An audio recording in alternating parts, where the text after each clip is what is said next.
Kedua saksi yang diajukan oleh kuasa hukum Arigi rupanya memberikan keterangan yang berbeda. Hal itu diungkap penyidik Direktorat Reserse Kriminal Umum, Ditreskrimum, Polda Jabar setelah memeriksa kedua saksi, yakni Ramdhani dan Fadil. Kepada polisi, keduanya mengaku cuma bertemu beberapa jam dengan Arigi pada saat malam kejadian pembunuhan ibu dan anak di Kabupaten Subang. Hal itu diungkap oleh Dirkrimum Polda Jabar, Kombes Pol Surawan. Ya, mereka sudah diminta keterangan tidak tahu persisnya seperti apa. Mereka cuma beberapa jam bertemu Arigi tidak semalaman, ujar Surawan, Selasa, 21 November 2023. Keterangan yang disampaikan Surawan ini bertolak belakang dengan hasil wawancara yang dilakukan Tribun dengan Rohman Hidayat, kuasa hukum tersangka Yosef dan Arigi. Saat itu, Rohman mengatakan bahwa Fadil mengaku bertemu dan menghabiskan malam bersama Arigi dengan bermain game. Sebelumnya, Surawan mengatakan bahwa motif pembunuhan terhadap Tuti Suhartini, 55, dan anaknya Amalia Mustika Ratu, 23, bakal terungkap saat proses rekonstruksi, termasuk peran dari masing-masing tersangka. Dalam perkara ini, penyidik di Treskrimum Polda Jabar telah melakukan beberapa kali olah TKP ulang, setelah salah satu pelaku mengakui perbuatannya dan menyerahkan diri ke Polda Jabar. Selain itu, di Treskrimum Polda Jabar pun telah melakukan prarekonstruksi beberapa pekan lalu.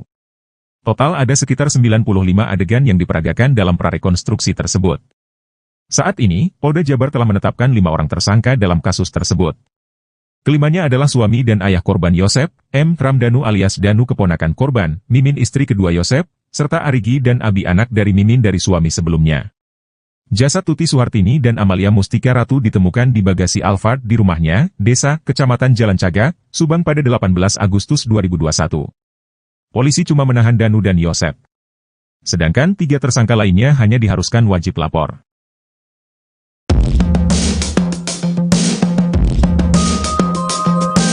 Terungkap ternyata ada seorang polisi mendatangi rumah Mimin, istri muda Yosef di Cijengkol, Serang Panjang, Kabupaten Subang saat penemuan jasad Tuti dan Amel. Padahal pagi itu Yosef mengaku bertemu polisi tersebut di Polsek Jalan Cagak untuk melaporkan kasus Subang. Penyidik kasus Subang memang tengah mendalami peran 3 polisi. Kabid Humas Polda Jabar Kombes Pol Ibrahim Tompo menerangkan 3 polisi ini adalah keluarga dari tersangka kasus Subang. Sayangnya Tompo tak menerangkan 1 perwira polisi dan 2 bintara polisi ini merupakan keluarga dari tersangka yang mana. Walau begitu diketahui bahwa ada 3 orang polisi yang namanya berseliweran dalam kasus Subang. Mereka adalah Ibda Irlansyah Saputra, Bribtu Arif Lukman Nur Hakim Miftahul, keponakan Yosef, anak Mulyana, Bribka Aceh Solihin. Yang pernah disebut Yosef adalah Bribka Aceh Solihin. Saat kasus Subang mencuat pada 18 Agustus 2021, Bribka Aceh Solihin bertugas sebagai Banit Reskrim Polsek Jalan Cagak. Yosef bercerita, sesampainya di rumah Tuti Dusun Ciseuti, Jalan Cagak, Kabupaten Subang pukul 7.15 waktu Indonesia Barat. Ia melihat rumah berantakan, becek dan banyak ceceran darah. Yosef mengaku keluar memanggil Ujang, seorang petugas kebersihan di jalan.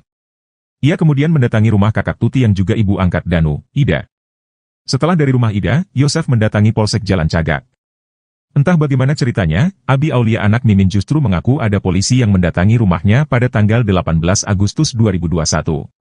Pada 18 Agustus 2021, Abi mengaku berada di rumah Cijengkol, Serang Panjang, Kabupaten Subang.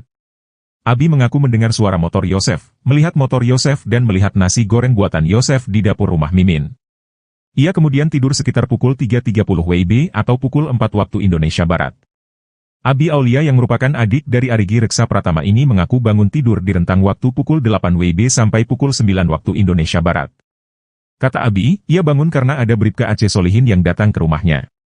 Ia mengaku hanya menguping pembicaraan Mimin dengan Bribka Aceh Solihin. Ia berkukuh tidak pernah mendatangi TKP kasus Subang baik sebelum atau sesudah pembunuhan Tuti Suhartini dan Amalia Mustika Ratu. Belakangan isu tersangka kasus Subang bisa mengemudi karena memiliki SIM A masih menjadi sorotan. Hal ini lantaran satu di antara para tersangka kasus Subang tersebut dicurigai menjadi sosok pengemudi mobil Alphard. Di sisi lain, isu itu mencuat terlebih ada dugaan 2 tersangka kasus Subang yang dicurigai memiliki SIM A. 2 sosok tersangka yang dicurigai karena memiliki SIM A itu tak lain kedua anak tersangka Mimin Mintarsi, Arigi dan Abi Aulia. Belakangan, sosok Abi, anak kedua Mimin Mintarsih muncul ke publik dalam sebuah wawancara bersama YouTuber, Mbak Suci. Dalam wawancara itu, Abi berikan klarifikasi soal SIM A yang selama ini ditudingkan kepadanya. Namun, ada beberapa kejanggalan pada pengakuan dari tersangka kasus Subang tersebut. Abi tak membantah bahwa dirinya memang memiliki SIM A. Baik Abi maupun Arigi mengaku memiliki SIM A namun tidak bisa mengemudikan mobil. Namun, ia menjelaskan SIM A tersebut dia miliki secara tidak sengaja karena kesalahan cetak. Awalnya dirinya berniat membuat SIM C lewat nembak SIM bersama beberapa keluarganya, termasuk Mimin sang ibu dan Arigi. Abi mengaku tak melihat langsung pembuatan SIM, saat SIM tersebut sudah jadi, ternyata ada kesalahan cetak. Namun, kata Abi SIM A yang tak sengaja dibuat itu tak bisa diubah atau diperbaiki.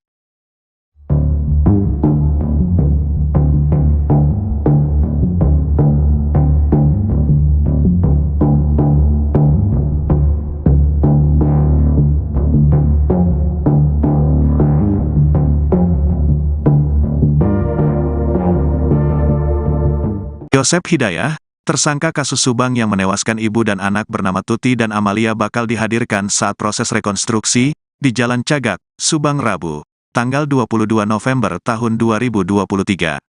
Direktur Reserse Kriminal Umum Polda Jabar, Kombes Surawan, mengatakan, selain Yosef, tersangka lain yakni M. Ramdhanu alias Danu, Mimin dan dua putranya Arikhi dan Abi juga bakal dibawa saat rekonstruksi di tempat kejadian perkara, TKP.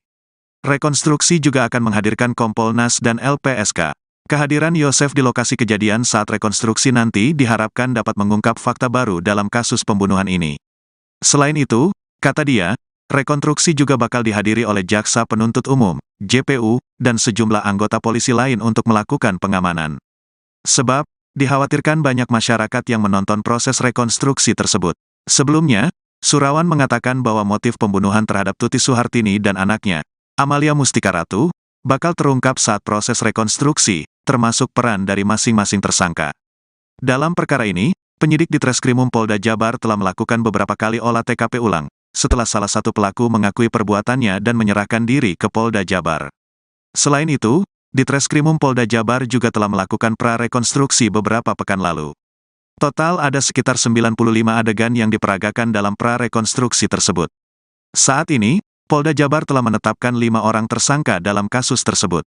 Kelimanya adalah suami korban Yosef, M. Ramdhanu alias Danu keponakan korban, Mimin istri kedua Yosef serta Arikhi dan Abi anak dari Mimin.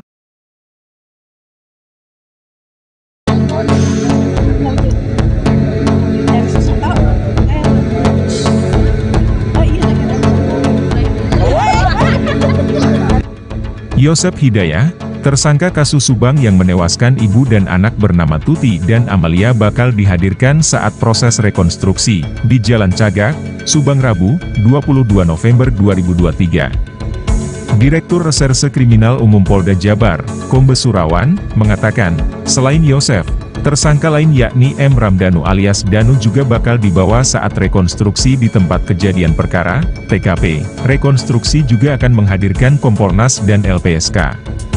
Kehadiran Yosef di lokasi kejadian saat rekonstruksi nanti diharapkan dapat mengungkap fakta baru dalam kasus pembunuhan ini. Selain itu, kata dia, rekonstruksi juga bakal dihadiri oleh Jaksa Penuntut Umum, JPU, dan sejumlah anggota polisi lain untuk melakukan pengamanan. Sebab, dikhawatirkan banyak masyarakat yang menonton proses rekonstruksi tersebut. Sebelumnya, Surawan mengatakan bahwa motif pembunuhan terhadap Tuti Suhartini dan anaknya, Amalia Mustika Ratu, bakal terungkap saat proses rekonstruksi, termasuk peran dari masing-masing tersangka. Dalam perkara ini, penyidik di Treskrimum Polda Jabar telah melakukan beberapa kali olah TKP ulang, setelah salah satu pelaku mengakui perbuatannya dan menyerahkan diri ke Polda Jabar. Selain itu, di Treskrimum Polda Jabar juga telah melakukan prarekonstruksi beberapa pekan lalu. Total ada sekitar 95 adegan yang diperagakan dalam prarekonstruksi tersebut. Saat ini, Polda Jabar telah menetapkan 5 orang tersangka dalam kasus tersebut. Kelimanya adalah suami korban Yosef, M. Ramdhanu alias Danu keponakan korban, Mimin istri kedua Yosef serta Arigi dan Abi anak dari Mimin.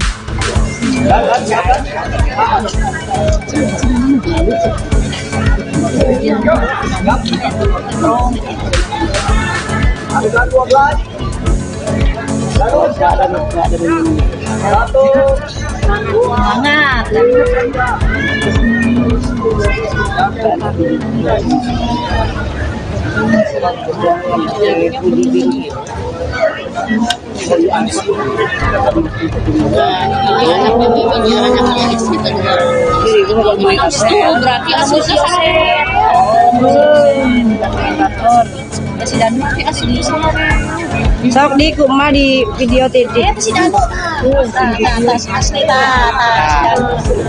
minum arek minum teh pucuk lah. Tapi biji Berarti aslinya.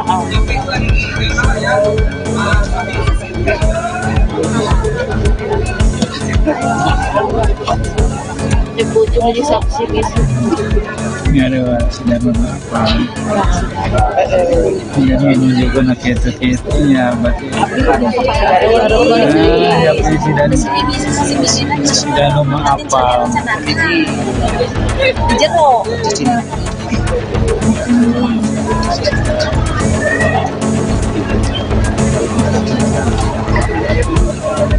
isi bio anu aja. Kadin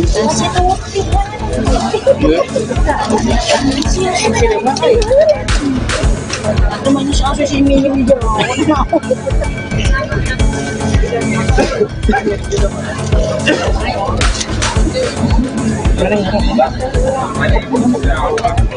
Galing guys.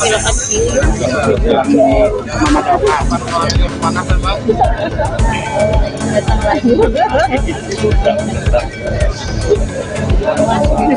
lagi.